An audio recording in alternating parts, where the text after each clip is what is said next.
wao hii leo wamejitokeza katika shughuli nzima ya kurejea shuleni. Mtazamaji, kaunti ya Makueni wakisaka nafasi za kujiunga na kidato cha juu chini ya mtaala wa umahiri ambao unazingatia uwezo wa mwanafunzi, yani CBE. Wanafunzi hao wanashindania nafasi chache kupitia mojawapo ya njia tatu za uandikishaji, huku msisitizo ukiwekwa zaidi kwenye michezo pamoja na njia nyingine mbili zilizoidhinishwa na shule hiyo. Aidha, mwalimu mkuu wa shule hiyo Daktari Johnston Ndivo amesema zoezi hilo litachukua muda wa siku 3 na linalenga kutambua na kukuza vipaji vya wanafunzi kwa kuzingatia mtaala mpya ambao unaangazia ujuzi, uwezo na umahiri badala ya ufaulu wa kitaaluma pekee.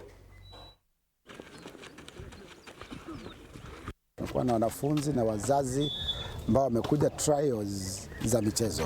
Tunafanya trials za volleyball, football, basketball, handball na athletics. Na so far tunaendelea vizuri, tumeona talanta ambazo ziko. Kutoka jana, Ministry of Education wametukubalia sasa tufanye replacement kutoka shule.